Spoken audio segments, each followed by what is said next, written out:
नमस्कार, हरियाणा न्यूज देख रहे हैं आप। मैं हूं आपके साथ भावना त्रिपाठी। हरियाणा के चुनावी नतीजों पर एक बार फिर सियासी पारा हाई हो चुका है। राहुल गांधी के आरोपों के बाद प्रतिक्रियाओं का दौर जारी है। राहुल गांधी और कांग्रेस पार्टी के नेता जहां चुनाव आयोग पर सवाल उठा रहे हैं, तो वहीं बीजेपी राहुल गांधी के आरोपों को निराधार बता रही है। इसी मुद्दे पर आज चर्चा करेंगे, लेकिन उससे पहले एक रिपोर्ट आप देखिए।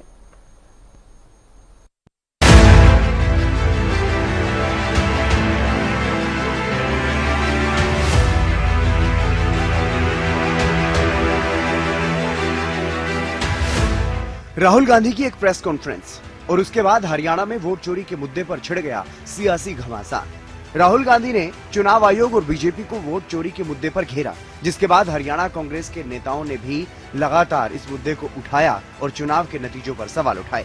अब नेता विपक्ष भूपेंद्र हुड्डा ने एक बार फिर से कहा कि राहुल गांधी ने जो देश के सामने रखा वो महज एक पार्ट था। राहुल जी ने जो ये बहुत सारे तो पार्ट था, सारे हरियाणा की किस्म के रिसर्च किए हुए कि इलेक्शन कमीशन के ऊपर शक की निगाहें, और इसी वास्ते मैंने कहा था कि अगर शक हो जाता है तो उसका एक तो रास्ता ये भी बैलेट से इलेक्शन होनी चाहिए, ये जो इसमें है। तो वहीं सीएम नायब सैनी और प्रदेश अध्यक्ष बड़ौली समेत हरियाणा बीजेपी के तमाम नेता राहुल गांधी को घेरने में जुटे हैं। उनके आरोपों को बेबुनियाद बताया जा रहा है। वहीं विदेशी ताकतों के इशारे पर काम करने का आरोप भी लगाया जा रहा है। लेकिन राहुल गांधी ने एक झूठ का ये ड्रामा बनाने का प्रयास किया है, और जिस प्रकार से हरियाणा की जनता ने भारतीय जनता पार्टी की तीसरी बार सरकार बनाकर उस कांग्रेस को सबक सिखाने का काम किया था, महाराष्ट्र की जनता ने भी इसी प्रकार से किया। दिल्ली के अंदर कांग्रेस 3 बार से 0 पर आउट हुई है, और अब उसने बिहार में भी 0 पर आउट होने की तरफ कांग्रेस बढ़ी है।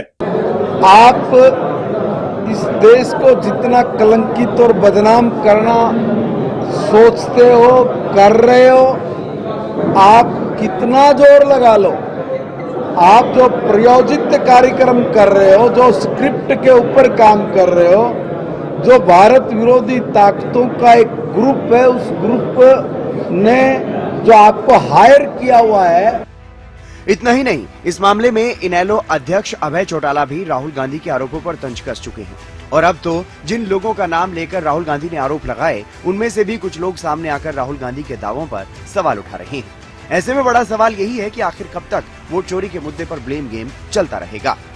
Bureau report, Haryana news.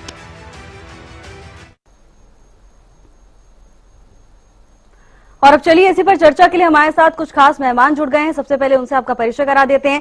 BJP से हमारे साथ यशपाल बत्रा हैं, तो वहीं इनेलो का पक्ष रखने के लिए विजेंद्र रेड्डी हमारे साथ हैं। आपका बहुत बहुत स्वागत है हरियाणा न्यूज पर। यशपाल जी, सबसे पहला सवाल तो आपसे ही बनता है, क्योंकि देखिए कल सबसे पहले राहुल गांधी ने प्रेस कॉन्फ्रेंस की, उसके बाद नेता प्रतिपक्ष की ओर से प्रेस कॉन्फ्रेंस की जाती है, और जो आरोप लगाए जाते हैं सीधा लोकतंत्र की चोरी के आरोप।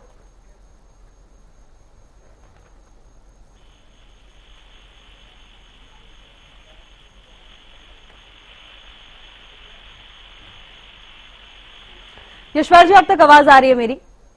हाँ, आप बताइए, अब आ रही है। बिल्कुल यशपाल जी, देखिए पहले राहुल गांधी की ओर से प्रेस कॉन्फ्रेंस की जाती है, वोट चोरी के आरोप लगाए जाते हैं, फिर हरियाणा में नेताओं की ओर से प्रेस कॉन्फ्रेंस कर दी जाती है। क्या कैसे देखते हैं इन आरोपों को? देखिए, मैं एक तो इको थोड़ी सी ठीक कराया आपने ना। जी, आप अपनी बात रखिए, तब तक आवाज ठीक हो जाएगी। देखिए, हरियाणा न्यूज के सभी दर्शकों को, मेरे साथी प्रवक्ताओं को सबसे पहले राम राम। राहुल गांधी जी ने जो पीसी कल करी थी, जो वोट चोरी का आरोप लगाया था हरियाणा सरकार के ऊपर, वो वोट चोरी नहीं किया हुआ माननीय मुख्यमंत्री जी ने। मुख्यमंत्री जी ने, नायब सिंह सैनी जी ने हरियाणा की जनता का दिल चोरी किया हुआ है। ये इनको समझना पड़ेगा राहुल गांधी जी को। राहुल गांधी जिस तरीके के आरोप कितने समय से लगा रहे हैं, कभी वोट चोरी है, कभी ईवीएम खराब है, कभी ईवीएम की बैटरी खराब हो जाती है, और जब इलेक्शन कमीशन इनको कहता है कि एक रिटर्न कंप्लेंट आप कीजिए, क्योंकि किसी भी चीज के लिए आपको रिटर्न कंप्लेंट देनी पड़ती है, तो आप उसको आगे क्यों नहीं करते? चलो मान लेते हैं आप बहुत बिजी हो, क्योंकि आपको विदेशी दौरे बहुत सारे करने होते हैं, घूमना भी होता है विदेश के अंदर, मान लेते हैं इन बातों को भी। तो आपके पास हजारों लाखों कार्यकर्ता हैं, नेता हैं, क्यों नहीं आप उनके माध्यम से, आप सुन पा रहे हैं मुझे? आ रही है। आवाज आ रही है आपके जी पास? जी बिल्कुल बिल्कुल। इतने नेता हैं आपके पास, उन नेताओं के माध्यम से आप एक रिटर्न कंप्लेंट क्यों नहीं करते? चलो आप ये भी मान लोगे कि इलेक्शन कमीशन उस पर कोई कार्रवाई नहीं करेगा, तो संवैधानिक अधिकार जितना राहुल गांधी जी का है उतना एक आम आदमी का है, तो उस आम आदमी के लिए भी उतना ही संवैधानिक अधिकार है, राहुल गांधी जी के लिए भी उतना अधिकार है। तो क्यों नहीं किसी के माध्यम से आप हाई कोर्ट के अंदर याचिका डालो, रिट डालो। इससे पहले भी आपके नेताओं ने हाई कोर्ट के अंदर रिट डाली हुई है, उनपे कार्रवाई भी हुई है, उनपे काम भी चल रहा है। चाहे आप बरिंदर सिंह जी की बात करें, करण दलाल जी की बात करें, जिन्होंने याचिका डाली है हाई कोर्ट के अंदर, उनपे कार्रवाई भी चल रही है। उनपे जो निष्पक्ष होकर जो सामने आएगा वो पब्लिक के सामने भी आ जाएगा। आप भ्रमित करने की लोगों को कोशिश करते क्यों, हरियाणा की जनता को? अगर इतनी सच्चाई है इसके अंदर, हम मान लेते हैं आप जो कह रहे हो सच होगा, लेकिन उस सच्चाई को आप एक रिटर्न कंप्लेंट में लीजिए और जो भी रिजल्ट उसमें निकल के आएगा आप उसके बाद एक पीसी और करिए, बताइए कि जनता को सच्चाई क्या है। ठीक है क्या? यशपाल जी, आपकी बात आ गई हम जरूरत तक, नहीं और है। अब जवाब भी ले लेते हैं। जवाब देने के लिए कांग्रेस के प्रवक्ता योगेश सिहाग हमारे साथ जुड़ चुके हैं। योगेश जी, आपका स्वागत है हरियाणा न्यूज पर। देखिए, बार बार यही कहा जा रहा है कि अगर इतने ही सबूत है, प्रेस कॉन्फ्रेंस के दौरान भी दावा किया कि 101% सबूत के साथ आया हूं, अगर इतने ही सबूत है तो कानूनी रास्ता क्यों नहीं अपना रहे, कोर्ट की तरफ क्यों नहीं जा रहे राहुल गांधी? देखिए भावना जी, सबसे पहले तो आपके माध्यम से हरियाणा न्यूज के सभी दर्शकों को और प्रवक्ता साथियों को नमस्कार, राम राम।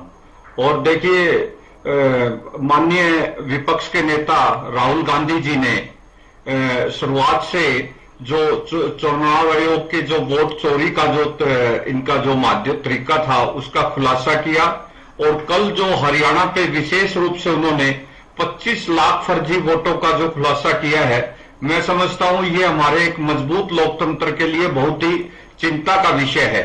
और देखिए, जहां तक बात न्यायपालिका की है, हमने न्यायपालिका में भी रिट फाइल की हुई है। और आप देखिए, मैं आपको एक उदाहरण देता हूं रानिया विधानसभा का। रानिया विधानसभा में कांग्रेस के उम्मीदवार ने रिकाउंटिंग की डिमांड की थी और सुप्रीम कोर्ट ने उन्हें डायरेक्शन दी, लेकिन डायरेक्शन के बावजूद वहां के डीसी कम निर्वाचन अधिकारी क्या करते हैं, मशीनों से पूरा डाटा डिलीट करते हैं और वो कहते हैं कि सैंपलिंग दिखाते हैं, ना कि रिकाउंटिंग करने की बजाय। तब हमारे रानिया के उम्मीदवार ने उस कंबोज जी ने उस रिकाउंटिंग को रुकवाया और अभी भी मामला वो विचाराधीन है। इसी तरह मैं आपको उचाना की सीट का उदाहरण देता हूं, जहां भारतीय जनता पार्टी वोट चोरी से 32 वोटों से चुनाव जीती हुई है। जब माननीय हाई कोर्ट ने ये डायरेक्शन दी कि भाजपा उम्मीदवार को तो आपत्ति नहीं होनी चाहिए, चाहे 50 बार रिकाउंटिंग हो जाए, लेकिन जब हाईकोर्ट की डायरेक्शन के बाद भाजपा के उम्मीदवार ये प्रूफ के साथ मैं बता रहा हूं, वो सुप्रीम कोर्ट चले गए कि रिकाउंटिंग नहीं होनी चाहिए, तो उन्हें क्या ऐतराज है। और माननीय राहुल गांधी जी ने जो कल हरियाणा के बारे में और इससे पहले भी माननीय चौधरी भूपेंद्र सिंह हुड्डा जी ने यह खुलासा किया था कि रातों रात वोट कैसे बढ़ जाते हैं, और जो वोट परसेंटेज बढ़ा, चुनाव आयोग ही अपने स्टैंड पे कायम नहीं रहा। और उसके बाद भावना जी एक बात और है, प्रैक्टिकल सी बात है, मैं भी एडवोकेट हूं, प्रैक्टिसिंग लॉयर हूं, तो आप देखिए, जब भी कोई मुद्दा आता है, जब चुनाव आयोग को माननीय राहुल गांधी जी एक्सपोज करते हैं, जनता के सामने लेकर आते हैं, तो चुनाव आयोग के प्रवक्ता बनकर भारतीय जनता पार्टी पीसी क्यों करती है? हमारा सवाल चुनाव आयोग से है, ठीक है, कि भारतीय जनता पार्टी को तो कहना चाहिए। ठीक है योगेश जी, ठीक है, इस बिंदु पर भी चर्चा करेंगे योगेश जी। ठीक है, ठीक है, आपकी बात हम तक आ गई है योगेश जी, बिल्कुल। हालांकि मुझे, ठीक है यशपाल जी, ठीक है, बाकी मेहमान भी जुड़े हैं, उन्हें भी समय देना है हमें। विजेंद्र रेड्डू जी, आपके पास आना चाहेंगे, क्या साथ है राहुल गांधी के आरोपों के आप? भावना जी, सर्वप्रथम आपके लोग ये चैनल से जुड़े हुए हर मानित व्यक्ति को इंडियन नेशनल लोकदल पार्टी की तरफ से राम राम, नमस्ते और जय। बहुत दिनों से यह मुद्दा चलाया हुआ है, जब से बिहार में एफआईआर शुरू हुआ था तभी से कांग्रेस ने इसको उठाना शुरू किया था, और वही धाप के तीन पास इनको कुछ मिला नहीं। हरियाणा में कहावत कहते हैं भावना जी, गोद में छोरा और गले में ढिंढोरा। गोद में छोड़ा और गली में ढिंढोरा। यदि हरियाणा प्रदेश में कांग्रेस की वोट चोरी हुई, हरियाणा प्रदेश में लगभग बराबर वोटें भारतीय जनता पार्टी और कांग्रेस को मिली है। पॉइंटों में डिफरेंस था, थोड़ा बहुत 0.1% का लगभग डिफरेंस है। 50% के बराबर वोटें मिली है भारतीय कांग्रेस पार्टी को, और फिर भी ये कहते हैं कि भारतीय जनता पार्टी ने वोट चोरी करवाई है, इलेक्शन कमीशन ने वोट चोरी करवाने का भारतीय जनता पार्टी के पास। मैं ये कहना चाहता हूं, अगर वोट चोरी आपकी हुई है तो वो चोर भी आपकी पार्टी के अंदर ही है। वो लड़का आपकी गोद में ही बैठा है, गली गली तो वैसे ही ढिंढोरा पीट रहे हो आप लोग। अगर वोट चोरी की है तो आपके नेताओं ने की है, तो वोट चोरी करवाई है तो आपके वर्करों ने करवाई है, और यदि वोट चोरी करवाई है तो वो आपकी रणनीति ने करवाने का काम किया, जो आपका एक अहम था। जिस प्रकार से लोगों ने दूसरे लोग खड़े कर करके अपने ही लोगों को आप लोगों ने हरवाने का काम किया कांग्रेस पार्टी में, वो वोट चोरी इन्होंने खुद करवाई। वो तो वोट की अदरवाइज हरियाणा प्रदेश में इस प्रकार की वोट चोरी यदि होती, मेरी वोट कोई और डाल करके चला जाए या फर्जी वोट बना करके डाल दी जाए, तो आखिर जब ये था हरियाणा प्रदेश में लहर चली थी कि इस बार कांग्रेस पार्टी की सरकार बन सकती है हरियाणा प्रदेश में, तो बूथों पर बैठे हुए इलेक्शन एजेंट इनके क्या कर रहे थे, वो क्यों सो रहे थे, क्यों नहीं एक भी ऑब्जेक्शन पोलिंग के टाइम पर इन्होंने करने का काम किया। ये केवल जनता को भ्रमित करने का काम कर रहे हैं। दूसरी बात देखिए, भावना जी इन्होंने ये किया कि भाई 22,789 वोटों से हम 8 सीटें हार गए। कौन दिया?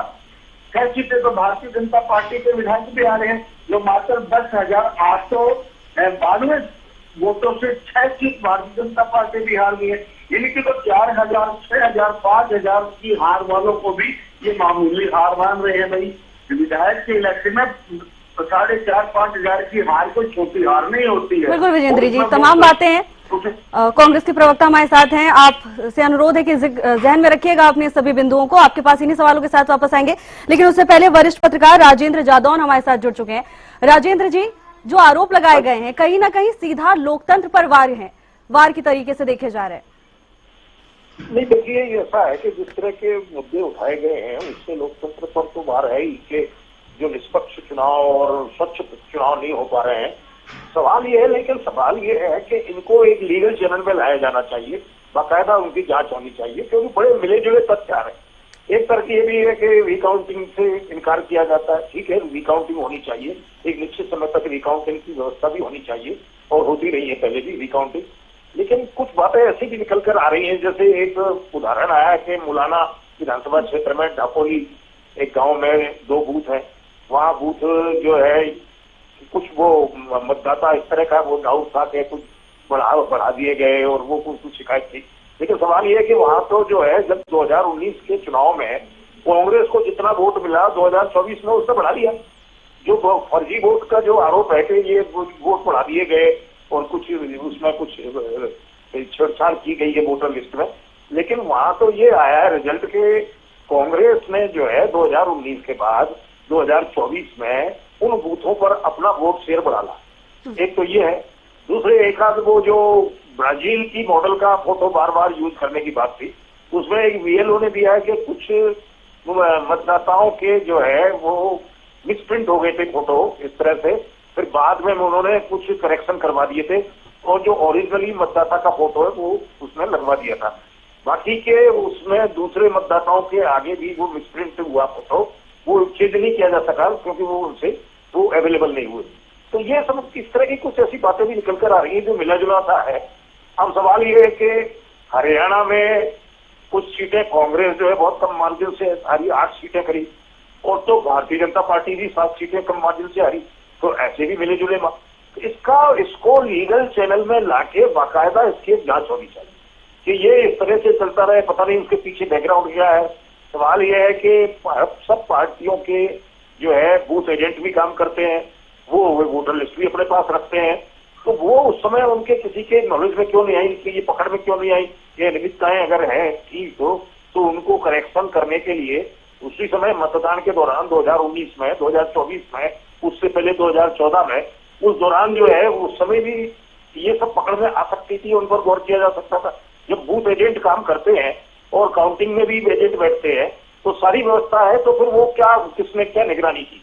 सवाल ये है कि ये पकड़ में क्यों नहीं है, और अगर है इनमें कोई कमियां हैं, अगर ये माना जा रहा है तो इसकी बाकायदा एक लीगल चैनल से जांच होनी चाहिए, नहीं तो ये इस तरह से माहौल ही चलता रहेगा। बिल्कुल राजेंद्र जी, हालांकि चुनाव आयोग की ओर से कहा भी गया कि लिखित में दीजिए, अब राहुल गांधी लिखित में देने को तैयार हैं या नहीं, ये भी चर्चा का विषय है। अब यशपाल जी आपके पास आना चाहेंगे। देखिए, बार बार कांग्रेस की ओर से यही कहा जा रहा है कि आरोप तो चुनाव आयोग पर लगाए जा रहे हैं, तो बीजेपी को प्रेस कॉन्फ्रेंस करने की आखिर क्या जरूरत पड़ गई?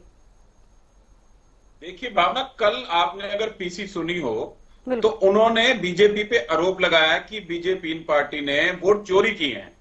तो बीजेपी को इसलिए सामने आना पड़ा, इलेक्शन कमीशन इंडिपेंडेंट बॉडी है, जो उनका संवैधानिक तरीका है, संवैधानिक जो अधिकार है वो उसके तहत काम करेंगे। हम लोग अपने लिए काम कर रहे हैं और जनता के लिए काम कर रहे हैं। अगर राहुल गांधी जी की, तो मैं बार बार एक ही बात कहता हूं, जहां पे इनकी सरकार बन गई कर्नाटक में, हिमाचल में और तेलंगाना में, वहां पे इलेक्शन कमीशन क्या पाकिस्तान से आया हुआ था? यही इलेक्शन कमीशन ने इलेक्शन कराए हैं। क्या वो पाकिस्तान से इलेक्शन कमीशन आया था? इसका मेरा जवाब अपने साथी प्रवक्ता से मैं चाहूंगा कि वहां पे आपकी सरकार बनी, वहां ईवीएम ठीक थी, बैटरी भी ठीक थी और वोट चोरी भी नहीं हुए। जहां आपकी सरकार नहीं बनती, जहां आप नकारे जाते हो, तो आप उस पे तरह तरह के आरोप लगाते हो। इनको बिहार का रिजल्ट समझ आ चुका है। बिहार के अंदर एक तरफा बीजेपी आ रही है और उसको भाप लिया इन लोगों ने, इसलिए पहले ही स्टोरी बनाना, कहानी बनाना शुरू कर दी। अभी आप देखना, इलेक्शन के रिजल्ट के बाद ईवीएम के ऊपर और ईवीएम की बैटरी के ऊपर ये लोग आएंगे कि इस बार हमने इनको अवेयर कर दिया था कि वोट चोरी नहीं हो पाए, लेकिन ईवीएम के अंदर गड़बड़ कर दी और बैटरी के अंदर गड़बड़ कर दी। तो इस तरीके की ये भ्रमित करने की जो इनकी पॉलिसी चल रही है, जनता के बीच में जाके जनता के लिए काम करना, जो जनहित के काम माननीय हमारे मुख्यमंत्री नैब सिंह सैनी जी और इससे पूर्व में मुख्यमंत्री रहे मनोहर लाल खट्टर जी ने ऐसी 100 जनहित योजनाएं शुरू कर रखी हैं जनता के लिए, जिसके कारण हरियाणा की जनता का दिल चोरी किया हुआ है बीजेपी की सरकार ने, बीजेपी के एक एक कार्यकर्ता ने। ये इनको समझना पड़ेगा। अब मैं एक क्वेश्चन मेरा और है कि इन्होंने कुछ विधानसभाओं के नाम बताए जिसके अंदर 22,780 वोटों से ये कह रहे हैं जी हम लोग छोटे मार्जिन से इलेक्शन वहां हम हारे हैं। मेरा एक क्वेश्चन है, 7 ऐसी विधानसभाएं हैं जिसमें बीजेपी सिर्फ 12,592 वोटों से हारी है, छोटे से मार्जिन से, जिसमें लोहरू भी है, आदमपुर, रोहतक है, पंचकुला, फतेहाबाद, थानेसर। तो ये विधानसभाओं में बीजेपी छोटे छोटे मार्जिन से हार के गई है। तो आप मुझे बताइए वो क्यों हुआ? और लोकसभा के टाइम के अंदर 32 से बहुमत, 32 लोकसभा सीटों से बहुमत से बीजेपी सरकार रह गई थी। 33,000 वोटों से वो 32 सीटें जीती जा सकती थी और 33,000 वोटों से हम लोग वहां इलेक्शन हारे। और हिमाचल के अंदर 10 सीटों के अंदर 12,036 वोटों से हम 10 सीटें हार के आए हैं। अगर वो सीटें हम जीत जाते तो वहां पे सरकार हमारी होती। तो आप हमें बताइए कि इनका जहां पे ये जीत के आते हैं वहां सबको ठीक हो जाता है, जब हार के आते हैं यहां के भ्रमित करते हैं। अब जिनको ये भ्रमित कर रहे हैं, जैसे इन्होंने एक पलवल के पास के किसी विलेज का नाम लेके बताया कि वहां वाइस चेयरमैन है, जिला वाइस चेयरमैन, उनके वहां 60 वोटें बनी हुई हैं। उन्होंने क्लियर करा सामने आके 60 नहीं है मेरी वोट, मेरी 150 वोटें हैं। इनको ये समझना पड़ेगा, गांव के अंदर, विलेज के अंदर जो परिवार बड़े बड़े होते हैं कहीं भी शिफ्ट हो जाएं, लेकिन वोट वो वहीं रखते हैं। उन्होंने क्लियर करा 150 वोटें किसकी किसकी बनती हैं, सब बताया उन्होंने। मेरे दादा 9 थे, उनके बच्चे हैं, उनके बच्चे, हम कहीं भी रह रहे हैं देश के अंदर, लेकिन हम गांव के अंदर वोट डालते हैं। ये कल्चर है, गांव के अंदर भी और शहरों के अंदर भी ये कल्चर है। अब बिहार के लोग यहाँ के काम करते हैं। ठीक है यशपाल जी, ठीक है, पहले जवाब ले लेते हैं। आपने तमाम बातों का जिक्र किया, पहले उनका जवाब ले लेते हैं। योगेश जी, 2 चीजें निकलकर सामने आ रही हैं। क्या हार और जीत के बाद आप फैसला लेते हैं कि आरोप लगाने या नहीं लगाने? और जो भी बातों का जिक्र किया गया है, मुझे लगता है आपने सुन लिया होगा, जवाब दीजिए, जनता जानना चाहती है। देखिए भावना जी, बात हार या जीत की नहीं है। हार जीत सिक्के के 1-2 पहलू है। चुनाव में हार जीत चलती रहती है, परंतु बात है लोकतंत्र को बचाने की, संविधान को बचाने की। आज जो मूल जो संविधान की आत्मा है वो आज खतरे में है। हमने ये सवाल इसलिए उठाए हैं क्योंकि देखिए, एक ब्राजील की मॉडल के 25-30 जगह पे फोटो लगे हुए हैं, ये पब्लिक डोमेन में है, विद सबूत दिए हैं। एक एक कमरे में 150 वोट डुप्लीकेट बने हुए हैं। तो इसके लिए जिम्मेदार कौन है? चुनाव आयोग। तो चुनाव आयोग अपनी जिम्मेदारी से नहीं भाग सकता। और मुख्य विपक्षी दल जब एक इतने बड़े एलिगेशन लगाता है तो इसकी मैं समझता हूं निष्पक्ष और ट्रांसपेरेंसी से जांच होनी चाहिए। और जांच के साथ साथ जब तक जांच पेंडिंग हो, हरियाणा में राष्ट्रपति शासन लगाया जाना चाहिए, क्योंकि ये सरकार अल्पमत में आ चुकी है। खुद माननीय मुख्यमंत्री नायब सैनी जी की वो वीडियो जो राहुल गांधी जी ने दिखाई कि सारी व्यवस्थाएं हमने कर ली है, वो व्यवस्थाएं कौन सी है वो बताएं पब्लिक डोमेन में। कि आप जो वोट चोरी, जो जनता का सीना चोरी करके बेशक से आपने सत्ता बना ली हो, आज पूरे हरियाणा में आम चर्चा है। तो आज से 1 साल पहले भी अगर ये आरोप हम 1 साल पहले भी लगा सकते थे। हमने सबूत के साथ डाटा इकट्ठा किया है और जब डाटा एनालिसिस होके तब माननीय राहुल गांधी जी ने लगाए हैं। और चुनाव आयोग पूरे देश में निष्पक्षता से काम जब से नहीं कर रहा, जब से इसमें सीजीआई की, चुनाव आयोग की नियुक्ति में सीजीआई की अहम रोल होता था, वो सीजीआई का, जब से उन्हें हटा दिया गया है सीजीआई को। यह भी भारतीय जनता पार्टी की साजिश थी। सीजीआई को क्यों बाहर किया गया चुनाव आयुक्त की नियुक्ति में? तो ये इस तरह के बहुत से पर्सन है, मैं समझता हूं, और उनका जवाब कांग्रेस को चाहिए।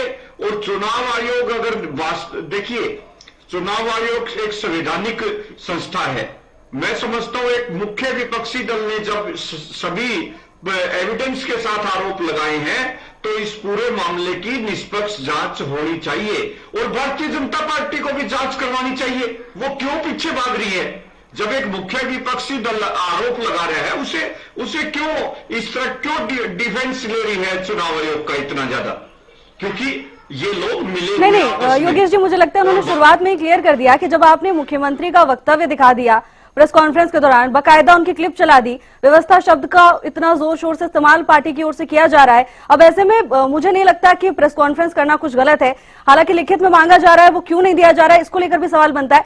हम सबसे पहले विजेंद्र रेड्डू जी के पास जाएंगे। विजेंद्र जी, जिस तरह से मुख्यमंत्री की ओर से व्यवस्था शब्द का इस्तेमाल किया गया था, क्या आपको भी लगता है कि कुछ संदेह होना चाहिए उसमें? हर राजनीतिक दल जिसको ये लगता है कि मेरी सरकार आने वाली है या आ सकती है या वो नजदीक लगा हुआ है, वो सभी अपनी व्यवस्था पूरी कर लेते हैं। कांग्रेस पार्टी ने भी टमटम और रथ और जो है ना गाड़ियां तैयार करवा दी थी, सजवा दी थी और भवाना की जलेबियों के ऑर्डर भी कर दिए थे। इन्होंने भी तो तैयारी कर ली थी कि हम जो है ना अभी सत्ता ग्रहण करेंगे और शपथ लेने का काम करेंगे, और सारे रोहतक के रथ बुक करके जो है ना कोठियों पर इकट्ठे कर लिए थे। इन्होंने भी तो व्यवस्था कर रखी थी, उन्होंने भी व्यवस्था कर रखी थी। हर कोई राजनीतिक दल जो सत्ता के नजदीक होता है, जिनके अपने आदमी उनको रिपोर्ट देते हैं कि भाई अपना शासन बन सकता है, तो सभी व्यवस्था, तो इस तरह की भाषा का प्रयोग करना कोई गलत नहीं है, बिल्कुल गलत नहीं है, बिल्कुल खुले तौर पर वेरी क्लियरली मैं ये कह रहा हूँ। ठीक है योगेश जी, आपके पास आएंगे। ठीक है, उस चीज का आकलन कर देंगे। बिल्कुल योगेश जी, आपको पूरा समय दिया गया था, मुझे लगता है और लोगों को भी अपनी बात रखने का पूरा समय मिलना चाहिए, न्याय संगत यही है। विजेंद्र जी। हाँ, भावना जी, दूसरी बात ये कह रहे हैं ना, ये भाजपा वाले भाई कह रहे थे हमारे कि हमने जनता का दिल जीता है। भाई जनता का दिल तो आपने नहीं जीता था, हाँ कांग्रेस के कुछ लोगों का दिल आपने जीत रखा था। अदरवाइज हरियाणा प्रदेश ने तो आपको हरियाणा से बाहर करने का काम किया था। दूसरी बात देखिए, इनको मान लेना चाहिए ये कांग्रेस पार्टी अपनी हार को पचा क्यों नहीं पा रही है, क्यों देश के लोगों को भ्रमित करने का काम किया जा रहा है, क्यों एक न्यायिक जो हमारी परंपरा है, एक न्यायिक प्रणाली है, उसको क्यों लोगों के बीच में दुष्प्रचारित करने का ये लोग काम कर रहे हैं। अब ये कहते हैं कि हमारे मेरा पड़ोसी है सुभाष गांगुली, मेरा मित्र भी है, वो 4037 वोटों से हार जाता है, वो तो गलत है। और लोहारू से जेपी दलाल भारतीय जनता पार्टी का वो 792 वोटों से आता है, वो तो ठीक हार गया, तो वो 4000 वालों को बोल रहे हैं यहाँ पर, बोल क्यों योगी। इसी प्रकार से ये कह रहे हैं कि गरौंडा से इनका कैंडिडेट जो है 4531 वोटों से हार जाता है, और उधर बीजेपी का कैंडिडेट 1268 वोटों से आ रहा है, वो तो हारा, ठीक आ रहा है। इनका जो 4600 से 4200 वोटों से आ रहा है, उसको कहने के यहाँ पर वोट चोरी होगी। देखिए कितना बड़ा अंतर, किस प्रकार इतनी भ्रम का जाल फैला रहे हैं करके। आखिर क्या चाहते हैं कि लोगों की आस्था टूट जाए न्याय प्रणाली से।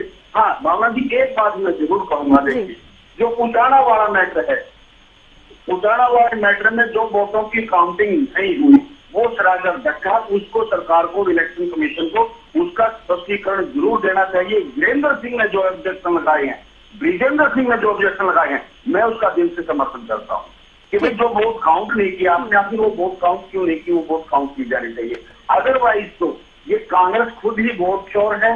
जब इनके बूथों पर इनके एजेंट बैठे थे, उनको अपनी रिपोर्ट बना करके देनी चाहिए थी, उनको उसी दिन काउंटिंग वाले इलेक्शन पोलिंग वाले दिन इनको ऑब्जेक्शन डालने चाहिए थे कि यहाँ पर इतनी फर्जी वोटें डलवाई गई हैं, इनके फोटो नहीं मिल रहे थे, इनकी आईडी नहीं मिल रही थी। बिल्कुल राजेंद्र जी, सबसे बड़ा सवाल तो यही है कि एक लंबा अरसा बीत चुका है, सरकार ने कई काम भी कर लिए, 1 साल लगभग हो गया, उसके बाद अगर कांग्रेस को याद आता है तो ये कहीं ना कहीं इस पर सवाल जरूर बनते हैं। राजेंद्र जी, आपके पास आना चाहेंगे। जिस तरह से बिहार चुनाव के एक दिन पहले प्रेस कॉन्फ्रेंस की जाती है और उसके बाद बीजेपी की ओर से आरोप लगाया जाता है कि बिहार चुनाव के नतीजे भाप लिए हैं और यही कारण है कि अब एक बार फिर से प्रेस कॉन्फ्रेंस की गई है राहुल गांधी की तरफ से। नहीं, अब देखिए बिहार चुनाव के एन मौके पर ये इस तरह से मुझे लगता है कि कुछ माहौल बदलने का प्रयास भी है। हालांकि मतदाता तो अपनी तरह से फैसले करते हैं कि सरकार की क्या परफॉर्मेंस है, पार्टी का क्या रुख है, वो ओवरऑल देखते हैं। वो एक दिन की प्रेस कॉन्फ्रेंस से वो उसमें क्या फर्क पड़ने वाला है। सवाल ये है कि मतदाता सूचियों का तो वहाँ जो है स्पेशल इन्वेस्टी वो जो इंटेंसिव रिव्यू हो चुका है, तो अब वहाँ तो कुछ पूछते हैं तो कुछ बहुत फेरबदल और कुछ गड़बड़ियों की बात आ भी सकती है। अगर कोई संवैधानिक और जो आपको लीगल चैनल में लेके आना चाहिए, अगर आपको लगता है कि कहीं वास्तव में फॉल्ट है और आप संतुष्ट हैं कि ये तथ्य जो है बहुत मजबूत है और ये कामयाब होंगे, तो आप लीगल चैनल में आइए, शिकायत कीजिए, रिटिन में कीजिए, कोर्ट में जाइए, सब ये जो है आपके पास तमाम रेमेडी है। अब ये तो यही माना जाता है कि आप एक पॉलिटिकल फायदे के लिए, कुछ माहौल बदलने के लिए इस तरह की प्रेस कॉन्फ्रेंस कर रहे हैं और ऐसे तथ्य रख रहे हैं। वो तो पहले भी कर चुके थे, पहले तो जिन्होंने कर्नाटक को लेकर किया, महाराष्ट्र के मुद्दे उठाए जा चुके थे, यहाँ चुनाव हो चुके थे। अब ये है कि पहली बार के चुनाव से पहले इन्होंने मुद्दा उठा दिया, हरियाणा का उठा दिया, हरियाणा का एग्जाम्पल लेके। अब इससे तो फिर मतदाता पर कितना प्रभाव पड़ेगा ये देखने की, लोगों को पता है कि वहाँ रिव्यू हो चुका है, जो कुछ भी था, जो उसमें तो ये डाउट था कि कुछ जेन्युइन लोगों को भी हटा दिया गया। सुप्रीम कोर्ट ने ऑर्डर किया कि भाई आप पोर्टल पर डालिए ताकि लोग देख सकें कि वो उनके गलत हटाए गए हैं, सही हटाए गए हैं, और अगर गलत हटाए गए हैं तो दोबारा वो क्लेम कर सकें। तो सारी व्यवस्था की गई। तो अब वहाँ वो इसका प्रेस कॉन्फ्रेंस से बिहार में आप क्या कहना चाहते हैं? बिहार में तो रिव्यू हो गया और सुप्रीम कोर्ट ने भी उसमें मॉनिटरिंग की है, तो ये तमाम व्यवस्थाएं हैं। अब आप लीगल चैनल पर आइए अगर आपको स्थायी समाधान करना है। नहीं तो ये भी है कि वोटर तैयार करने में कई कमियां रह जाती हैं, ढंग से रिव्यू नहीं हो पाता, कुछ ये भी हो सकता है, कुछ इंटेंशनली भी हो सकता है। तो उसको ठीक करने के लिए आपको जो है उस चैनल में आना पड़ेगा, नहीं तो फिर ये प्रेस कॉन्फ्रेंस ही होती रहेगी। इससे आगे कुछ ना बात बढ़ेगी ना कुछ सुधार होगा। सुधार अगर आप चाहते हैं तो आप लीगल चैनल पर आइए, न्यायिक जांच की मांग कीजिए, कोई जुडिशियल सिस्टम से जांच हो जाए, या फिर इलेक्शन कमीशन पर अगर आपका भरोसा है तो वही करे। हालांकि वो रिव्यू तो करने ही जा रहे हैं, दूसरे राज्यों में भी करने जा रहे हैं, तो उसमें जब रिव्यू होगा तो ये सब चीजें निकल कर आएंगी। मुझे लगता है कि संशोधन हो जाएगा मतदाता सूचियों में। बिल्कुल राजेंद्र जी। यशपाल जी, देखिए लगातार कांग्रेस की ओर से कहा जा रहा है कि कार्रवाई की बात है, कानूनी तौर पर तो बीजेपी भी कर सकती है, क्योंकि आरोप जो लगाए गए हैं वो बहुत गंभीर आरोप हैं, और ऐसे में अगर बीजेपी कार्रवाई नहीं करती है तो कहीं ना कहीं बीजेपी की मंशा पर भी सवाल खड़े होंगे। देखिए भावना, मेरा एक क्वेश्चन है जी। योगेश जो कांग्रेस प्रवक्ता हैं हमारे साथ बैठे हुए हैं, बिहार के अंदर जब इलेक्शन कमीशन शुद्धिकरण कर रहा था वोटर लिस्ट की, तब राहुल गांधी जी के बयान क्या थे? आप इनसे पता करिए। तब उन्होंने उस शुद्धिकरण पे भी आरोप लगाए थे। जिन पे इलेक्शन हुआ है, जहां जहां शुद्धिकरण हो रहा है वोटर का, वहां ये आरोप लगाते हैं, और जहां जहां शुद्धिकरण नहीं हुआ उन पे भी आरोप लगाते हैं। अब पहले तो इनको ये कहो कि राहुल गांधी जी कौन से स्टैंड पे हैं, वो कौन सा स्टैंड है जिस पे वो रुकेंगे। और दूसरी बात, इलेक्शन कमीशन इंडिपेंडेंट बॉडी है, आप एक रिटर्न कंप्लेंट नहीं दे सकते। चलो मैंने तो फिर कहा, हर चैनल पे कह रहा हूं कि आप नहीं दे सकते, आप बड़े बिजी हैं, आपको फॉरेन जाना होता है घूमने के लिए भी, और हर आए दिनों में जाना मान लेते हैं, आप किसी एक कार्यकर्ता के माध्यम से रिटर्न कंप्लेंट कर दो। अगर बीजेपी का कोई कार्यकर्ता उस पर कंप्लेंट कर देगा तो फिर ये कहेंगे बीजेपी के कार्यकर्ता ने कंप्लेंट की है, और वेरीफाई करने वाले भी वो खुद हैं। तो इन्होंने इसलिए क्लियरेंस दे दी उनको। तो वो इनके आरोप हमेशा ऐसे ही चलते रहेंगे। तो भ्रमित करने वाले आरोप हैं इन लोगों के, इनको समझना पड़ेगा। जनता ऐसे आपके दिलों में, हम लोग जो दिलों में राज कर रहे हैं, कार्यकर्ता बीजेपी के दिलों में राज कर रहे हैं, वो जनता के काम करके, जनता के हितों के काम करके तीसरी बार सरकार जो बनी है नैब सिंह सैनी जी के द्वारा, वो दिलों में राज करके बनी हुई है। ये इनको समझना पड़ेगा, भ्रमित नहीं करें। जहां जहां इनकी सरकार बन जाती है वहां सब कुछ ठीक है, वहां कुछ भी गलत नहीं हुआ। जहां दूसरों की सरकार बन जाए वहां सब कुछ गलत हो गया। आप इनसे ये पूछें कि वहां कैसे बन गई थी, वहां इलेक्शन कमीशन कहीं बाहर से आए हुए थे, वहां आपने बना ली सरकारें। तो ये भ्रमित करने की स्थिति जो इन लोगों की बन चुकी है, गुमराह करने की, जनता समझ चुकी है, राहुल गांधी जी को भी समझ चुकी है। लेकिन यशपाल जी, अगर कांग्रेस कोशिश भी कर रही है, ठीक है यशपाल जी, अगर कांग्रेस कोशिश भी कर रही है जनता को गुमराह करने की, तो बीजेपी भी तो कानूनी तौर पर कोई एक्शन ले सकती है। देखिए, यहाँ पे देश के अंदर लोकतांत्रिक देश है, कोई भी अपनी बात रखने के लिए रख सकता है। अच्छा, मैं एक क्वेश्चन और था कि कुमारी शैलजा जी ने ये कहा था कि हमारे खुद के नेताओं ने ही सरकार नहीं बनने दी, हमें हरा दिया। राव नरेंद्र सिंह जो प्रदेश अध्यक्ष हैं, उनके भी बयान ऐसे ही थे। जो पूर्व में मंत्री रहे संपत सिंह, जो अभी छोड़ के इनेलो में चले गए, उन्होंने भी यही आरोप लगाए। तो क्या नेता, जो हरियाणा के नेता, जो इतने बड़े बड़े नेता हैं जिन्होंने आरोप लगाया, वो गलत थे? और जो हम कहते थे इलेक्शनों के बाद कांग्रेस के बूथ पे आदमी नहीं दिखाई दिए, जब बूथ के ऊपर अगर कोई वोट डालने जाता है, बूथ बाहर भी होता है, अंदर भी एजेंट बैठा होता है, वो एजेंट हम कह रहे थे नहीं। अब इन्होंने खुद स्टैंप लगा दी उसके ऊपर कि वाकई में नहीं थे, क्योंकि कार्यकर्ता नाम की चीज नहीं है इनके पास। कार्यकर्ता बचे नहीं हुए। 11 साल बाद संगठन बनाया इन्होंने, अभी आके जिलाध्यक्ष बने, अभी उनकी टीम नहीं बनी और कोई कार्यकर्ता है नहीं इनके पास। तो हम तो पहले कह रहे थे, अब इन्होंने उस पर स्टैंप लगा दी। अगर इनके कार्यकर्ता थे तो ये जो कह रहे हैं वो डुप्लीकेट वोट कैसे डल जाते हैं? मैंने भी 5 इलेक्शन लड़े हैं, 5 इलेक्शन मैं गुरुग्राम नगर निगम से लड़ चुका हूं, तो मैंने भी देखे हैं इलेक्शन का प्रोसेस क्या होता है। जब वोटर लिस्ट सामने आती है इलेक्शन कमीशन द्वारा, उसमें समय मिलता है ऑब्जेक्शन लगाने का, आपके पास वो समय होता है। आपने उस समय क्या किया वोटर लिस्ट के अंदर, उस समय क्यों नहीं किया? जिस दिन इलेक्शन खत्म होता है उसके 45 डे के अंदर आपको कंप्लेंट करनी होती है, याचिका डालनी होती है अगर आपको फुटेज चाहिए या कुछ चाहिए। उसके बाद वो डिस्ट्रॉय हो जाता है, फुटेज भी डिस्ट्रॉय हो जाती है। तो इलेक्शन कमीशन का ये प्रोसेस है। ये 1950 अधिनियम एक्ट, जब कांग्रेस की सरकार 1950 में थी तब ये कानून बना था, ना कि बीजेपी की सरकार के अंदर। ठीक है यशपाल जी, ठीक है। ये कानून योगेश जी बीच 1950 बीच से में चलता मुस्कुरा रहे थे, मुझे ये लगता है समझना पूरा पड़ेगा। जवाब उन्होंने तैयार कर लिया है। योगेश जी। देखिए भावना जी, मैं यही सुन के अचंभित था। अभी हमारे प्रवक्ता जी भाजपा के ये बात कर रहे थे कि आप देखिए कि जो आपने एक बात तो एडमिट कर ली खुद इन्होंने भी कि हरियाणा की वोटर लिस्ट में बहुत बड़ी गड़बड़ियां है, और वो इन्होंने स्वीकार भी की है। तो वो चुनाव आयोग क्यों नहीं स्वीकार कर सकता? उन्हें भी स्वीकार करनी चाहिए। कोई गलती रहती है उसमें सुधार की गुंजाइश रहती है। ठीक है यशपाल जी, ठीक है, ठीक है यशपाल जी, ऐसा किसी की बात समझ नहीं आएगी। आप लोग करे घूम रहे हो। ठीक है यशपाल जी, उन्हें बोले दी। आप देखिए, आप अपने समय में अपनी बात रख रहे थे। नहीं, लोगों को नहीं योगेश जी, ठीक है, ठीक है, आप अपनी बात पूरी करिए। सबसे ज्यादा जो विदेश में ठीक है, आप दोनों से अनुरोध है, फिर समय खराब होता है। ठीक है, सबसे ज्यादा यशपाल जी, आपको अपना समय दिया गया था। जी योगेश जी। और देखिए, जो ये बात माननीय राहुल गांधी जी आज पूरे देश के नहीं, पूरे सर्वमान्य नेता है और जनता की आवाज बन के काम कर रहे हैं, ना कि मोदी जी की तरह जो विदेश मंत्री है, उनके मंत्री उन्हें कोई नहीं जानता। केवल विदेश रहने में माननीय प्रधानमंत्री जी के दौरे रहते हैं। हरियाणा के मुख्यमंत्री चुटकुला सीएम बन के रह गए हैं, उनकी बात का कोई महत्व नहीं है, उनके ऊपर एक सुपर सीएम बैठाए हुए हैं।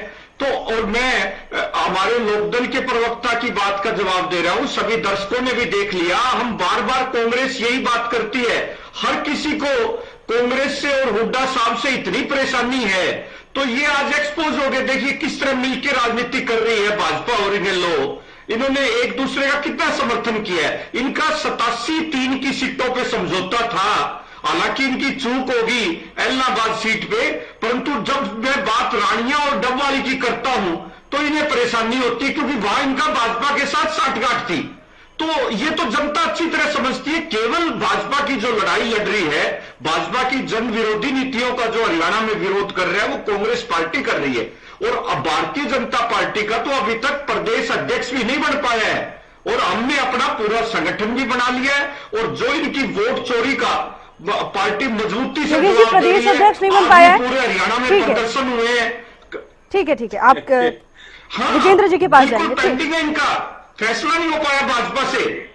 लेकिन मौजूदा अभी फिलहाल प्रदेश अध्यक्ष हैं, अब वो संगठन में कब किसको जिम्मेदारी देते हैं वो देखने वाली बात होगी। हालांकि आपका सवाल उठाना मुझे नहीं लगता कि ठीक है, योगेश जी ये मुद्दा भी नहीं है हमारा, ठीक है, ये हमारी चर्चा की दिशा नहीं होनी चाहिए। ठीक है विजेंद्र जी, ज्ञान की कमी है इनको, ठीक है ज्ञान लेके आना चाहिए। ठीक है यशपाल जी। विजेंद्र जी, मिली भगत के आरोप लगाए गए हैं आप पर।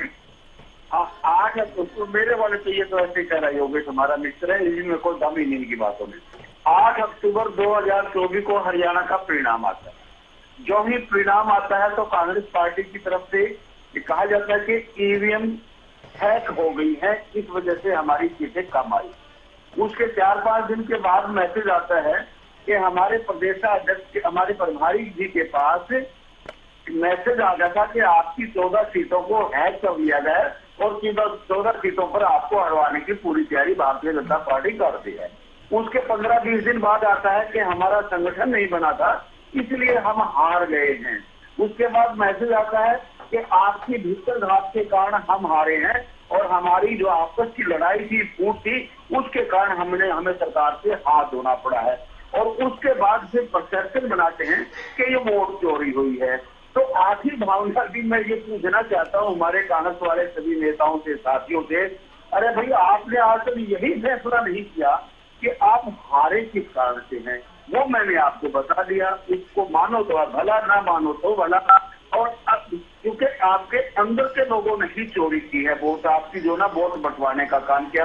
अब इनका परसेप्शन क्या है भावना जी, समझने वाली बात यह है कि भारतीय जनता कांग्रेस पार्टी और ये जो महागठबंधन बिहार में है वो बुरे तरीके से हार रहा है। बिहार में भी उस हार को पहले से ही सामने परसेप्शन बनाने का प्रयास किया जा रहा है कि जैसे हरियाणा में वोट चोरी हुई ऐसे ही बिहार में भी वोट चोरी करके हमारी सरकार नहीं बनने दी है, जो कि जनता नहीं मानती है। अभी देखिए कॉन्ट्राडिक्शन देखिए इनका, जब एसआईआर बिहार में शुरू हुआ उन्होंने कहा कि 65 लाख वोट काट दी गई है, उसके बाद 5 लाख की अपील होती है और एक भी अपील कांग्रेस के किसी वर्कर, किसी नेता की तरफ से नहीं डाली जाती है, उनका समाधान होता है। और दूसरे स्टेट में जब अभी कहा कि हम 12 स्टेट में और जो इंटेंसिव रिव्यू है वोटर्स का वो हम करने जा रहे हैं, उसका विरोध करते हैं कि नहीं करने देंगे। दूसरी तरफ कहते हैं कि एक घर में 60 वोट कैसे मिल जाती है, इलेक्शन कमीशन उसको दुरुस्त करता है तो नहीं करने देंगे, और गलत बहुत ज्यादा होते हैं तो ये है क्या, ये इतनी ज्यादा क्यों होते हैं। आखिर इनके पास कोई मतलब कोई रीजन ही नहीं, एंड नहीं है, कोई मतलब डिसीजन नहीं है इनका। अब ये करना क्या चाह रहे हैं पता नहीं, समझ में नहीं आ रहा। पूरा देश भ्रम में पड़ा हुआ कि आखिर कांग्रेस चाहती क्या कहती है, क्या करती है। वो कभी वो कहती है, कभी ये कहती है। भाई आप संवैधानिक संस्थाओं पर विश्वास रख लीजिए और 100 का जोड़ हरियाणा में कहते हैं 100 का जोड़ एक ही है कि भाई जो आपके इलेक्शन एजेंट थे उनको रिपोर्ट करनी चाहिए थी, उनको कंप्लेंट करनी चाहिए थी, और अन्यथा जो प्रदेश की जनता ने फैसला दिया है उसको स्वीकार करो, माथे लगाओ उसको, अपनी तैयारी करो। तो अगर भगवान ने चाहा तो आगे आप अपनी इलेक्शन लड़ो ठीक तरीके से, लेकिन हरियाणा प्रदेश में कांग्रेस नाम की कोई चीज नहीं रही है। ये सारे बौखलाहट के भरे हुए हैं, चाहे प्रवक्ता हो चाहे नेता हो। अब देखो इनको पूरे हरियाणा प्रदेश में ठीक है योगेश जी, आप नहीं एक प्रदेश अध्यक्ष से नहीं ढूंढ पाई है जिसके ऊपर किसी प्रकार का कोई इल्जाम ना हो। ऐसा प्रदेश अध्यक्ष भी नहीं बना पाई। ये बताइए कहाँ कांग्रेस बची है हरियाणा पर? ये भारतीय जनता पार्टी के हम पक्षधर नहीं है ये। हालांकि मिली भगत, जी बिल्कुल, मिली भगत का आरोप तो उन्होंने पहले ही लगा दिया था आप पर। ठीक है विजेंद्र जी, ठीक है, 2-5 सेकंड में जवाब जी बिल्कुल देता हूँ। इन्होंने भाजपा ने कांग्रेसियों का ही कुछ लोगों का दिल जीता हुआ है, जिसकी वजह से उनको फायदा मिलता है। इंडियन नेशनल लोकदल पार्टी हमेशा भारतीय जनता पार्टी के खिलाफ डट करके खड़ी हुई है। और हमने तो ये भी कहा था अगर भारतीय जनता पार्टी को हराना है तो जो चाहो जैसे कर लो, हम इकट्ठे लड़ने के लिए भी चाह रहे हैं ताकि भारतीय जनता पार्टी को हरियाणा प्रदेश से भगाया जा सके। लेकिन कांग्रेस ही नहीं मानी। आज भी इंडियन नेशनल लोकदल पार्टी के घटना हो, ठीक है योगेश जी, ठीक है, ठीक है, आप अपनी बारे में जवाब दे दीजिएगा, उन्हें बोलने दीजिए। खाती इनर्जी खाने का काम करती है भावना जी। जनता के बीच में हम ही जाते हैं, हम ही काम सरकार की जनविरोधी नीतियों को उठाने का काम करते। एक लास्ट बात कहता हूँ, अगर इन्होंने मुद्दा ही उठाना है तो उठाना चाहिए 5 साल में 78% भ्रष्टाचार के केस बढ़े हरियाणा में। इसकी लड़ाई लड़नी चाहिए। जनता को मुआवजा नहीं मिला किसानों को अब तक, उसकी लड़ाई लड़नी चाहिए। बेरोजगारी में नंबर 1 पर आ गया हरियाणा। ठीक है बिल्कुल, ये तमाम बिंदु है। ठीक है विजेंद्र जी, राजेंद्र जी आपके पास आना चाहूंगे। ठीक है, ठीक है राजेंद्र जी, अभी अभी कांग्रेस के प्रवक्ता को आपने सुना जिस तरह से इनेलो के स्टैंड को लेकर इसे मिली भगत की राजनीति, गठजोड़ की राजनीति बताया जा रहा है। क्या सच में वक्तव्य पर, उनके पूरे ओपिनियन पर इस तरह की बात कहना जायज है या सबका अपना एक ओपिनियन हो सकता है? नहीं, वो देखिए अब ये तो पॉलिटिकल जो है वो मुकाबला है। कोई भी जो है अपने दूसरी पार्टियों के खिलाफ, उनके स्टैंड के खिलाफ उनको बोलना है तो उन्होंने तो ठीक है। अब उसमें मिलीभगत के आरोप भी लगते रहते हैं, तो लगते रहे। पहले भी चलता रहा है कि वो उसकी भी टीम है, वो उसकी भी टीम है, ये चलते रहे। है भी या नहीं है वो तो एक अलग बात है। लेकिन सवाल यह है कि ये पॉलिटिकल बयानबाजी है, इसको तो जो है चलते ही रहना है और उसका कोई आधार है या नहीं है वो तो एक अलग बात है। तो अब ये है कि एक दूसरे के खिलाफ जो है वो बयानबाजी करते ही है, एक दूसरे को जो है डाउन करने का प्रयास रहता ही है कि हम बढ़त ले लें और ये पीछे रह जाए। तो ये अभी जो है हरियाणा के चुनाव पॉलिटिकल मैदान में, राजनीतिक मैदान में अब यही 3 पार्टियां हैं। अभी तो जेजेपी तो बिल्कुल जो है घर बैठ गई है, वो भारतीय जनता पार्टी, कांग्रेस और इनेलो अब अपने आप को फिर एकजुट करना चाहती है। तो ये तो बयानबाजी है, पॉलिटिकल बयानबाजी चलती रहेगी। बिल्कुल राजेंद्र जी, हालांकि चिंतन इस विषय को लेकर भी हो रहा है कि अब तक तो चुनाव आयोग को भी प्रेस कॉन्फ्रेंस कर देनी चाहिए थी, अब क्या इसको लेकर भी सवाल खड़े हो रहे हैं? नहीं, देखिए जो तकनीकी कमियां आ रही हैं, जो वोटर लिस्ट में फोटोग्राफ लग रहे हैं, जो जीरो जिसका मकान है उसको भी जीरो बताया जा रहा है, और जो भी बार बार रिपीटेशन हो रहे हैं, इन सबके बारे में तो ये तो इसके लिए तो लायबल वही है, चुनाव आयोग वही जिम्मेदार है, उसको बयान देना चाहिए। और इसको ठीक करने के लिए वैसे तो ये है कि वो जो रिव्यू करवा रहे हैं, तो मैं समझता हूँ कि ये रिव्यू जो है इन्हीं कारणों से हो रहा है, तो वो ठीक होगा। लेकिन पूरा जो है पूरे देश के रिव्यू करवाना चाहिए और उसको कुछ टेक्नोलॉजिकल सिस्टम में इस तरह से लाया जाए ताकि इस तरह की गलतियां कम से कम हो, और इनके बीएलओ का जो काम है उसको और ज्यादा चुस्त दुरुस्त किया जाए, जो कि घर घर जाके जो है वोटर वेरीफाई करते हैं और उनको दर्ज करते हैं। तो वो सिस्टम ठीक होना चाहिए कि वो क्यों नहीं हो पा रहा और ये कमियां क्यों है, इस पर बैठकर उनको भी समीक्षा करनी चाहिए। और बाकी के जो है अगर ये चाहते हैं वो चुनाव आयोग नहीं करता है तो सर्वदलीय बैठक बुलाई जानी चाहिए। सर्वदलीय बैठक बुला के और सारा जो है पॉलिटिकल पार्टी अगर मांग करेंगी तो निश्चित तौर पर चुनाव आयोग को फैसला करना ही पड़ेगा, क्योंकि जिस प्रोसेस में जिन राजनीतिक दलों को शामिल होना है और अगर वही डिमांड कर रहे हैं सब मिलके, तो चुनाव आयोग क्यों नहीं करेगा? चुनाव आयोग करेगा या फिर जुडिशियल सिस्टम में जाइए, बहुत सारे विकल्प मौजूद है, उनमें से कोई एक विकल्प तो ठीक से इस्तेमाल कीजिए। सिर्फ बयानबाजी से ही काम चलता रहेगा क्या? ये तो बयानबाजी सिर्फ कुछ लोग स्वीकार करते हैं, कुछ नहीं भी स्वीकार करते, कुछ अर्ध सत्य की तरह भी चलती है कि हम तो इसलिए हार गए कि वो ये है इतने कम वोटों से हारे, तो कम वोटों से तो सभी दल हार रहे हैं। अब इस समय एक ऐसा दौर चल रहा है कि हार जीत कम वोटों से ही हो रही है, बड़े मार्जिन से बहुत कम हो रही है, हार जीत कम वोटों से हो रही है। जो जीत रहा है वो कम वोटों से जीत रहा है, हार रहा है वो कम वोटों से हार रहा है। तो ये है कि इसलिए कि इसको कोई इनको सारे राजनीतिक तंत्र को मिलके और लोकतंत्र को और चुनाव प्रणाली को ठीक करने के लिए कुछ स्टैंड लेना चाहिए, बैठ के तय करना चाहिए कि क्या होगा। बिल्कुल राजेंद्र जी, हालांकि यशपाल जी जिस तरह से मुख्यमंत्री मुस्कुराते हैं, व्यवस्था शब्द का इस्तेमाल करते हैं, कांग्रेस ने इसे पूरी तरीके से मुद्दा बना दिया है, रिलेट किया जा रहा है, बॉडी लैंग्वेज को सबूत की तरह पेश करने की कोशिश कांग्रेस की ओर से की जा रही है। देखिए तो हरियाणा का सौभाग्य है कि कितना भी प्रेशर हो, कितना भी स्थिति कैसी भी हो, और वो स्माइलिंग फेस में रहते हैं और कंट्रोल रह के अपने बयान देते हैं। ये तो बड़ा हरियाणा का सौभाग्य, हरियाणा की जनता का सौभाग्य है। ये लोग तो स्माइल कर लो तो भी प्रॉब्लम है, स्माइल ना करो तो भी प्रॉब्लम है।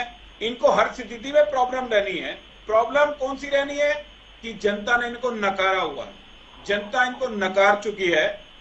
अभी मैं विजेंद्र रेड्डू जी की बड़ी अच्छी बात इन्होंने इनको बताई है। भगवान इनको सद्बुद्धि दे कि जो विजेंद्र रेड्डू जी ने बात बताई है उन पे काम कर ले। इन आरोपों से अच्छा उन पे काम कर ले, जनता के बीच में काम कर ले, जनता के लिए काम कर ले, तो यही इनका लिए सौभाग्य होगा। इन बयान देने से अब हमारे माननीय मुख्यमंत्री जी अगर स्माइल करते हैं और स्माइलिंग फेस है, ये तो मैं कह रहा हूं बार बार सौभाग्य हरियाणा की जनता का, तो इनको तो खुश होना चाहिए। मैं एक बात और सभी प्रवक्ता कह रहे हैं कि विजेंद्र रेड्डू जी ने भी बोली कि कुछ कांग्रेसियों का दिल जीता हुआ है बीजेपी ने। मैं तो कह रहा हूं हरियाणा के हर एक जनता का दिल जीता हुआ है। उसमें इनेलो के नेता भी आते हैं, उसमें कांग्रेस के नेता भी आते हैं, कांग्रेस के कार्यकर्ता भी आते हैं। ठीक है यशपाल जी, इसका जवाब तो विजेंद्र जी ही देंगे कि उनका दिल आपने जीता या नहीं। स्माइलिंग फेस तो योगेश जी का भी है, कई बार मुस्कुरा चुके हैं योगेश जी। लेकिन योगेश जी का स्माइलिंग फेस जो है ना, देखिए वो भी अच्छी बात है। स्माइलिंग योगेश जी भी रह रहे हैं। भारतीय इनको जनता पता है कि पार्टी इनके नेता झूठ बोल रहे जो हैं, है, इनको ये पता है कि केवल नेता ठीक है झूठ बोल योगेश जी रहे हैं, आपके पास आएंगे। हमेशा ठीक है योगेश स्माइल कर रहे हैं। जी, योगेश जी, रोजगार। योगेश जी आप अपनी बात रखिए। देखिए भावना जी, माननीय मुख्यमंत्री जी को इनकी ना तो पार्टी गंभीरता से लेती है और केवल मैं समझता हूं अब तक के सबसे कमजोर मुख्यमंत्री के रूप में हरियाणा की जनता को मिले हैं, क्योंकि वो अपना स्वयं का जो एक विवेकाधिकार होता है वो फैसला ही नहीं ले सकते। उनके ऊपर खट्टर साहब ने खुल्लर साहब, कपूर साहब की एक वो जोड़ी बिठाई हुई है कि वो आप देखिए कि एक सप्ताह तक पोस्टमार्टम नहीं हुआ। अगर माननीय राहुल गांधी जी चंडीगढ़ ना आप ये समझिए ये सारे मुद्दे गंभीर हैं, संवेदनशील हैं। ठीक है योगेश जी, बिल्कुल। देखिए सबसे पहले तो सभी मुद्दे संवेदनशील हैं, जनता से जुड़े हुए हैं, बात कंप्लीट करो। ठीक है, लेकिन ध्यान बस इस बात का रखिएगा कि चर्चा का जो विषय है उसी दिशा में चर्चा आगे बढ़े। भावना जी ठीक है, बिल्कुल मैं उसी दिशा पे आ रहा हूं जी। देखिए मैं समझता हूं जो आज का जो मुद्दा है वोट चोरी का, उसमें चुनाव आयोग को अपनी निष्पक्षता दिखानी चाहिए और उसको लेकर आगे आके स्वीकार करना चाहिए जो भूल चुनाव आयोग से हुई है। ना कि भारतीय जनता पार्टी को प्रवक्ता नहीं बनना चाहिए चुनाव आयोग का। आज सब लोग देख रहे हैं, पूरा प्रदेश देख रहा है। ठीक है योगेश जी, लेकिन मेरा एक सवाल है। ठीक है योगेश जी, देखिए ठीक है, सवाल ये है कि जिसका ठीक है यशपाल जी, ठीक है आपको समय मिला था, ठीक है मैं पूछ लेती हूँ। योगेश जी, प्रेस कॉन्फ्रेंस हुई, राहुल गांधी ने प्रेस कॉन्फ्रेंस की, मुख्यमंत्री का वक्तव्य चलाया गया, उनकी मुस्कुराहट को लेकर मुद्दा बनाया गया। अब आप कह रहे हैं कि पार्टी अपनी तरफ से स्पष्टीकरण ना दे।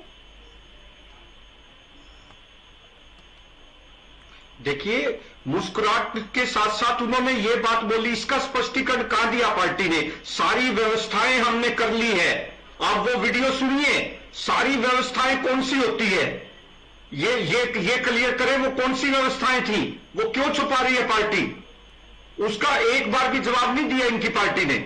और उसके साथ साथ मैं ये बात कहना चाहूंगा, जब सवाल उठते हैं, एक चुनाव आयोग एक संवैधानिक संस्था है, जब एक मुख्य विपक्षी दल सवाल उठा रहे हैं तो उसका जवाब पब्लिक को मिलना चाहिए।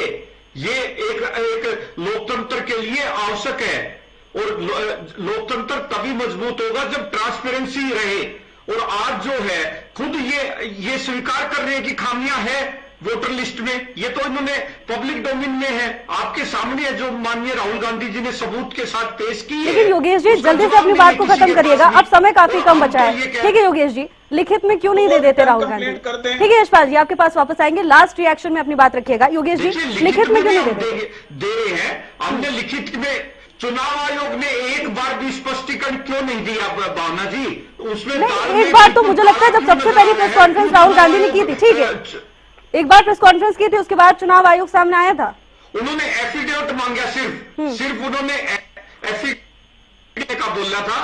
परंतु जब हमने अपनी एक एक बात फैक्ट के साथ दी है और रिटर्न में खुद कांग्रेस पार्टी ने जब हरियाणा का चुनाव हम हारे, खुद रिटर्न में हम चुनाव आयोग को सारी वोटर लिस्ट की गड़बड़ियों की देके आए हैं। उस पर क्या कार्रवाई की? कुछ नहीं की। ठीक है। और जो भारतीय इन लोग की तो आज आप दर्शकों ने देख लिया किस तरह मिलकर राजनीति कर रहे हैं। ये तो लोग आपस में मिले हुए लोग हैं, इन्हें तो हर समय कांग्रेस से परेशानी नजर आती है। तो ये कांग्रेस की अगर हरियाणा में मजबूत जनता की पकड़ ना होती कांग्रेस में, तो ये आज हर पार्टी को क्यों परेशानी है कांग्रेस पार्टी से? ठीक है, क्यों परेशानी है यशपाल जी बताएंगे। चलिए यशपाल जी जल्दी से बता दीजिए लास्ट रिएक्शन आपका, फिर बाकी मेहमानों के पास। ना हमें कोई परेशानी नहीं है। ये जनता के लिए काम करें। ये वोट चोरी की बात जो कर रहे हैं, हम कह रहे हैं हमने दिल चोरी किया हुआ है। इनको परेशानी है कि हमने दिल चोरी किया हुआ है। ये उनका वोट चोरी का नाम लेते हैं, हम कह रहे हैं हमने दिल चोरी किया हुआ है। तो ये समझना पड़ेगा दिल चोरी के पीछे क्या मीनिंग है। योगेश जी नहीं, लास्ट कमेंट का टाइम है, नहीं इस टाइम पर। योगेश जी आप अपनी बात रख चुके हैं, बाकी मेहमान हैं उनको भी समय देना है हमें। ठीक है यशपाल जी जल्दी से 5 सेकंड में अपनी बात पूरी कीजिए, फिर विजेंद्र जी आपके पास आएंगे, उसके बाद राजेंद्र जी आपके। हमने वोट चोरी नहीं कर रखे, हमने दिल चोरी कर रखे हैं, ये समझना पड़ेगा इनको। ठीक है विजेंद्र जी। हाँ भावना जी, मैं तो यही कहूंगा बेचारी कांग्रेस। देखिए ये कह रहे हैं कि हमारी वोट चोरी होगी, हमारे को वोट नहीं डालने दी, और 1 साल बाद ये जो है ना इस तरह के ऑब्जेक्शन लगा रहे हैं, तो बेचारी ही कही जाएगी। जो इतनी बड़ी पार्टी कहती है अपने आप को 50% हरियाणा इनके साथ खड़ा था, और फिर भी ये इनकी वोट चोरी करके ले गए और डुप्लीकेट वोटिंग करवा करके भारतीय जनता पार्टी वाले ले गए, तो ये अपने को नहीं संभाल पा रहे, प्रदेश को कैसे संभालेंगे? प्रदेश की जनता कैसे इनको गले लगाएगी? नंबर 1 बात। नंबर 2 बात तो भावना जी ये है, ये जो मुद्दे उठाए चुनाव परिणाम के फौरन बाद हरियाणा कांग्रेस के द्वारा उठाए जाने चाहिए थे, ये राहुल गांधी क्यों उठा रहा है? हरियाणा का कोई नेता नहीं उठा रहा कि भाई जिस प्रकार से हुई है, जो प्रेस कॉन्फ्रेंस पर दिखा रहे हैं, उधर 70 वोट डल गई, उधर 75 वोट डल गई। न तो इनका वर्कर खड़ा हो रहा है, न वो वोटर खड़े हो रहे हैं जिनकी गलत वोट डाली गई है, न उस गाँव के लोग खड़े हो रहे हैं जहाँ पर ज्यादा वोट जो ना गलती से डाली गई है, ना ही हरियाणा के नेता खड़े हो रहे हैं। राहुल गांधी दिल्ली में बैठ करके प्रेस कॉन्फ्रेंस करते हैं कि हरियाणा में हमारे साथ धोखा हो गया भाई, हमारी आई हुई सरकार छीन ली गई। तो ऐसा कुछ नहीं है। मैं तो निवेदन करना चाहूंगा आपके चैनल के माध्यम से कांग्रेस पार्टी को, पूरी कांग्रेस पार्टी को ही, देश की कांग्रेस पार्टी को, कि इस तरह से भरम जाल ना फैलाएं। ये हमारा लोकतांत्रिक देश है, लोकतांत्रिक तरीके से अपनी आवाज को उठाने का काम करें, उसको कंट्रोल करने का काम करें। इस तरह से भ्रम की स्थिति पैदा करके आपका अपना ही नुकसान होगा, क्योंकि जनता बड़ी जागरूक हो चुकी है, वो हर बात को समझती है। और वोट चोरी तो वो हुई थी जब राज्यसभा सदस्य के लिए 14 वोट की स्याही बदल दी गई थी। वोट चोरी तो कांग्रेस करती है, हमेशा करती आई है, हमेशा ही कांग्रेस ने बीजेपी का साथ देने का काम किया है। 14 वोटों को कैंसिल करवा करके आज R.K. आनंद, जिसको सोनिया गांधी ने आशीर्वाद देकर के राज्यसभा के लिए हरियाणा से उतारने का काम किया था, उसको हरवाने वाला कौन था? 14 वोटों को शाही बदल करके उसको हरवाने का काम किया। इसके बाद जो नरेंद्र स्वामी को बनवाने वाला कौन है? वो आप लोगों ने बनवाने का काम किया। ये वोट चोरी तो के साथ में नहीं हुए। हरियाणा में 2024 के लोकसभा के चुनाव में जिस प्रकार से कैंडिडेट खड़े करने का काम किया, कमजोर कैंडिडेट भारतीय जनता पार्टी के सामने, आप लोग उतारने का काम करते। ठीक है विजेंद्र जी, ठीक है राजेंद्र जी, लास्ट रिएक्शन आपसे। ठीक है विजेंद्र जी, ठीक है, जो भी बिल्कुल ठीक है। राजेंद्र जी, जिस तरह से मुख्यमंत्री के बॉडी लैंग्वेज का, व्यवस्था शब्द का इस्तेमाल किया जा रहा है, क्या सच में उसे एक मजबूत आधार माना जा सकता है, जिस तरह से बार बार कांग्रेस की ओर से शक जाहिर किया जा रहा है इस पूरे मुद्दे को लेकर? नहीं देखिए, बॉडी लैंग्वेज तो पता नहीं उन्होंने किस संदर्भ में, किस सेंस में कहा, इसको तो किस तरह से साबित कर सकते हैं। अगर वो यही एकमात्र आधार होता तो भी फैसला हो गया होता, तो ऐसा तो नहीं है। लेकिन उसकी एक प्रणाली है, जांच होनी चाहिए। कोई भी शिकायत होती है उसकी जांच होती है, किसी भी विषय में वो शिकायत हो उसकी जांच होती है, वो प्रक्रिया है। अगर आप वो प्रशासनिक प्रक्रिया और जांच प्रक्रिया को अगर बाहर खत्म कर देंगे तो फिर वही क्या जाएगा, फिर तो मनमाना हो जाएगा कि जो चाहे जब जैसा किसी ने कह दिया और उसी के अनुसार हो गया। तो पहले कंप्लेंट होती है, उसको एक प्रोसेस में जानी चाहिए, तो जांच होकर कोई कार्रवाई होनी चाहिए। अब उन्होंने सारी व्यवस्थाएं कर दी हैं, पता नहीं उन्होंने शपथ ग्रहण के लिए कहा, कुछ सरकार बनाने के लिए कहा, कि किस संदर्भ में कहा, ये तो नहीं कह सकते। वो मुझे लगता है कि उसके आगे पीछे का भी और भी अंश में जो है ना उस वीडियो का और भी हिस्सा होना चाहिए था। उससे पता चलता है कि वो किस विषय को लेकर उन्होंने कहा है। सिर्फ यही तो देखने में आ रहा है कि हमने व्यवस्थाएं कर ली। बिल्कुल राजेंद्र जी, और ये सभी चीजें अभी भी चिंतन का विषय बनी हुई हैं। आखिर क्या बॉडी लैंग्वेज इतनी जरूरी थी, या फिर चुनाव आयोग को लिखित में क्यों नहीं दिया जा रहा है, ये सारी चीजें अभी भी चर्चा का विषय हैं। बहरहाल आप सभी का धन्यवाद हमारे साथ जुड़ने के लिए, आपने अपना समय हमें दिया। तो सवाल केवल चुनाव और नतीजों का नहीं है, बल्कि लोकतंत्र की पारदर्शिता और जनता के भरोसे का भी है। लेकिन अब ये मुद्दा हरियाणा की राजनीति में कितना घमासान मचाता है, आगे किस दिशा में जाता है, ये देखने वाली बात होगी। फिलहाल के लिए मेरे साथ बस इतना ही। आप देखते रहिए हरियाणा न्यूज।